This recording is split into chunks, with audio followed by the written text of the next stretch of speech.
दोस्तों, आप लोगों ने कई सारी ऐसी कहानियों के बारे में सुना होगा जिसमें कोई गरीब अपने पूरे मेहनत और लगन से काम करके एक अमीर आदमी बन जाता है और ढेर सारा पैसा भी कमाने लगता है। लेकिन आज की ये वीडियो इन सभी टॉपिक से थोड़ी सी अलग होने वाली है, क्योंकि आज की इस वीडियो में हम गरीब से अमीर बनने के बारे में बात नहीं करेंगे, बल्कि आज के इस वीडियो में हम बात करेंगे कुछ ऐसे लोगों के बारे में जो कि पहले से ही अमीर थे और उन्होंने अपना बिजनेस स्टार्ट कर लिया, मगर उस बिजनेस में सक्सेस न मिलने के कारण वो बर्बाद और कंगाल हो गए। इस वजह से इनकी पूरी संपत्ति जो इन्होंने कमाई थी वो सब भी इस बिजनेस में डूब गई और कुछ लोगों की तो हालत इतनी खराब हो गई कि उन्हें अपने जेवर तक बेचने पड़े। तो दोस्तों, चलिए आज के इस वीडियो को शुरू करते हैं। Number 10, Mike Tyson. Mike Tyson अपने जमाने में एक बहुत ही फेमस फाइटर थे और ये केवल एक फाइट करने के लिए करीब $22 मिलियन चार्ज करते थे। इनकी पूरी संपत्ति की नेटवर्थ $500 मिलियन यानी $0.50 की थी। इनके पास इतना पैसा होने के बाद भी इनको 2003 में बेंजामिन लॉ के चैप्टर 11 के अनुसार उनके ऊपर बैंकरप्ट का केस डाल दिया गया। और इनके ऊपर बैंक वालों ने केस इसलिए डाला था क्योंकि इन्होंने बैंक से बहुत ज्यादा पैसे कर्ज के रूप में लिए थे और इनके ऊपर इतना ज्यादा कर्ज था कि आप इस बात का अंदाजा इससे लगा सकते हैं कि लॉ फर्म ने अपने रिपोर्ट में बताया कि माइक टायसन के ऊपर लेनदारों का कर्ज $38.4 मिलियन का था, जिसमें उनकी एक्स वाइफ मोनिका टर्नर के साथ इंटरनल रेवेन्यू सर्विस भी शामिल थी।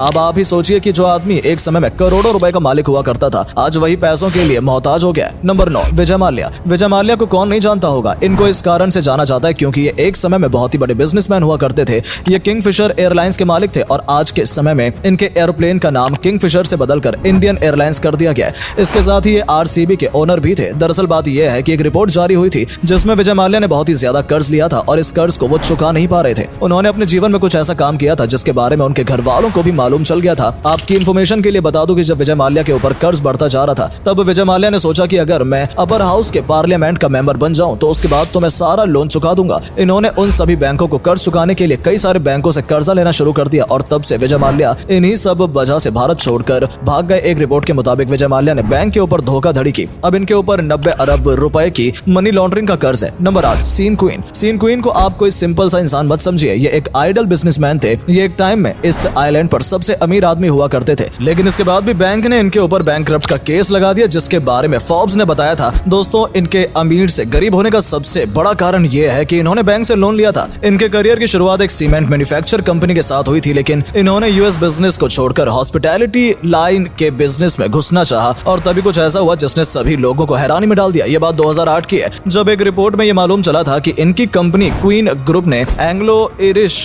बैंक से £2.5 बिलियन का कर्ज ले लिया है। इस कर्ज को चुकाते चुकाते सीन क्वीन अमीर आदमी से एक आम आदमी बन गए। इनको सन 2012 में दिवालिया घोषित कर दिया गया और दिवालिया घोषित करने के कारण इनको 9 महीने जेल में भी रहना पड़ा था। Number 7, Jocelyn Wildenstein. अब हम जिसके बारे में बात करने जा रहे हैं वो केवल एक दिवालिया ही नहीं बल्कि एक मिस्ट्री भी है जो आज तक किसी को भी नहीं मालूम चल पाया है। दरअसल जॉसलिन एक ऐसी महिला थी जिनको सभी लोग कैट वुमेन के नाम से जानते थे। लोग इन्हें कैट वुमेन इसलिए कहा करते थे क्योंकि इनका जो लुक था वो बहुत ही एकदम कैट की तरह लगता था। इनको इसके बारे में नहीं मालूम था कि आखिर ये क्या है, तो मैं आपको बता दूं कि ये कैट वुमेन सोशल मीडिया पर थी और इनके पास बहुत सारा पैसा था। इनके पास इतना पैसा था कि ये केवल अपने शॉपिंग के लिए $1 मिलियन एक महीने में खत्म कर देती थी और अपने फोन का बिल वो $5000 देकर भरती थी। और केवल इन्हीं के पास पैसा नहीं था बल्कि इनके पति भी अमीर आदमी थे। अमीर आदमी मतलब कि वो भी बिलियनर थे। खैर 2008 में एक रिपोर्ट आई और उस रिपोर्ट में मालूम चला कि जॉसलिन क्लिडेस्टिन अब पूरी तरह से बैंकरप्ट हो चुकी हैं, यानी वो एकदम कंगाल हो चुकी हैं। इसका मतलब ये है कि इनके बैंकरप्ट होने के कारण इनका बैंक बैलेंस भी 0 हो चुका है। नंबर 6, बर्नी मैडॉफ। एक टाइम था जब बर्नी मैडॉफ एक सफल बिजनेसमैन हुआ करते थे, लेकिन उसके बाद उन्होंने कुछ अलग करने का ट्राई किया और यही ट्रायल इनकी जिंदगी में काल बन गया। सूत्रों के मुताबिक एक बहुत बड़े वाले फ्रॉड थे।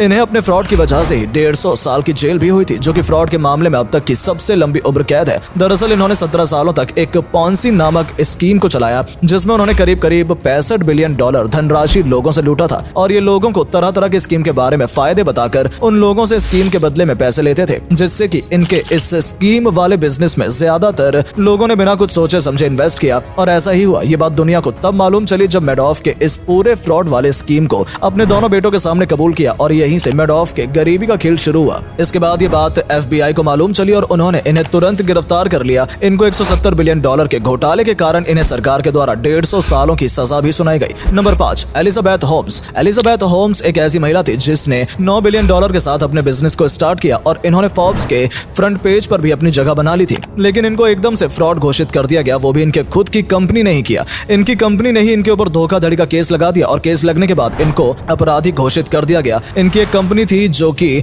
रिवोलेटरी ब्लड टेस्ट विकसित करने का दावा करती थी, जिसके मुताबिक आपके बॉडी के केवल कुछ ही बूंद खून से ही आपके बॉडी में में पल रही बीमारियों के बारे में पता लगाया जा सकता है, लेकिन बाद में जाकर मालूम चला कि ये कंपनी इस काम के लायक ही नहीं थी, तो इस काम को वो क्या खाक करती, और इन्हीं सब गलतियों की वजह से इनको 20 साल जेल में रहना पड़ा। नंबर 4, ऑब्रे मैकलेडो। इसके बाद ऑब्रे मैकलेडो की बारी आती है, जो कि शेयरस्पीक एनर्जी के को-फाउंडर थे और इनकी ऑयल और गैस की भी कंपनी थी। इनके अगर कुल नेटवर्थ की बात की जाए तो इनकी कुल नेटवर्थ $1.2 बिलियन की थी, मगर बाद में इनके ऊपर अनफेयर मैनिपुलेशन के आरोपों के साथ ड्रिलिंग राइट्स की हेरफेर का भी आरोप लगा दिया गया था। इन आरोपों के लगने के बाद मैकलेडो की एक कार दुर्घटना में मृत्यु हो गई। ऑब्रे मैकलेडो के ऊपर कई तरह के कर्ज लगे थे और शायद इसी कारण ऑब्रे मैकलेडो अपने मरने के बाद भी कंगाल हो गए। Number 3, Sam Bankman fried. Sam Bankman fried ने FTX और एल्मेडा रिचर्ड ट्रेडिंग की वजह से अपना करियर बनाया था और खुद को क्रिप्टो करेंसी किंग मानकर दुनिया में अपने आप को पॉपुलर कर दिया था। FTX नंबर 2022 में लिक्विडिटी क्रंच के कारण नीचे गिरता चला गया और अल्मेंडा के फैलाव के बाद क्रिप्टो करेंसी एकदम से पलट गया। उसके बाद से जितने भी लोग